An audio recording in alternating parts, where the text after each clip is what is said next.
A woman stood on a stool watering her plants when her son crashed into it with his scooter, causing the stool to topple. Fortunately, in her panic, she managed to grab the edge of the staircase. She desperately called to her son for help, but the boy showed no intention of pulling her up. After a piercing scream, she crashed heavily onto the floor below. Thanks to prompt medical attention, her life wasn't in danger. That same day, a priest stopped Jack, the boy's father. He warned Jack that his son was a demon and that if he didn't get rid of him soon, his entire family would be in peril. Jack, oblivious to the truth, berated the priest and stormed off angrily. The priest, having meddled in affairs beyond his understanding, was about to face demonic retribution.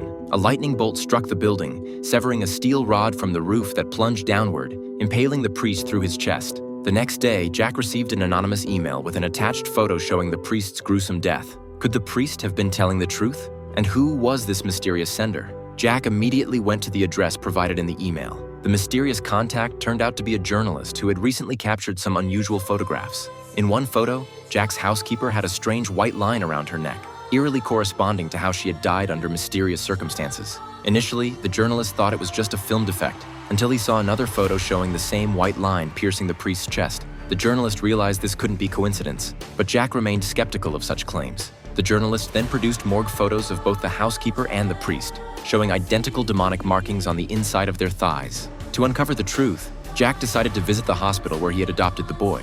The journalist asked to join him, having discovered a white line had appeared in his own photograph, clearly marking him as the demon's next target. When they arrived at the hospital, they found it completely transformed.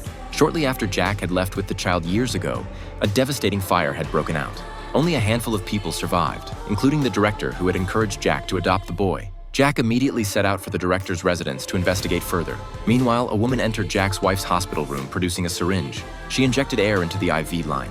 As the air entered her bloodstream, Jack's wife's face contorted in agony.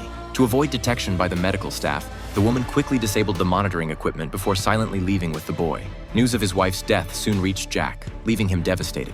He knew his son must be connected to all this. He quickly tracked down the former hospital director whose face had been severely disfigured in the fire. Under Jack's persistent questioning, the director revealed the location of the boy's birth mother's grave. Upon reaching the cemetery, Jack was shocked to discover dog remains in the coffin. Due to copyright restrictions, we can only show you this much of the film, which is titled The Omen.